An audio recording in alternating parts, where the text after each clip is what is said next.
குழந்தைங்கள்லேருந்து பெரியவங்க வரைக்கும் நிறைய பேருக்கு இந்த சளி பிடிச்சா எப்பயுமே நம்ம ரச சாதம் தான் சாப்பிடுவோம். அந்த ரசத்தை கொஞ்சம் ஹெல்த்தியாக மாற்றணும்னா அதுக்கானது கற்பூரவள்ளி ரசம். இதை தண்ணியில் கொதிக்க வச்சு கஷாயமாகவும் குடிப்பாங்க இந்த இலைகளை. ஆனால் குழந்தைங்களாம் சாப்பிட மாட்டாங்க. அவங்களுக்காக இந்த மாதிரி ரசம் வச்சு பாருங்கள்.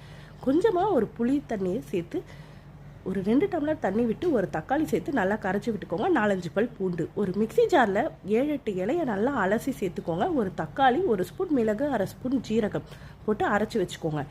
ஒரு பேனில் எண்ணெய் விட்டு கடுகுளுந்து பருப்பு, காஞ்ச மிளகா, கருவேப்பிலை தாளித்து இந்த புளி தண்ணியும் சேர்த்து அரைச்சி வச்சுருக்கிறதையும் சேர்த்து நல்லா கலந்து விட்டுங்க. உப்பு, மஞ்சத்தூள் தேவைக்கேற்ற மாதிரி கொஞ்சமாக பெருங்காயத்தூள் ஆட் பண்ணிக்கோங்க. லாஸ்ட்டாக ரசம் கொதி வரும்போது ஒரு 2 இலைகளை பொடியாக நறுக்கி அதையும் சேர்த்துக்கோங்க. கமகமனு கற்பூரவள்ளி ரசம் ரெடி.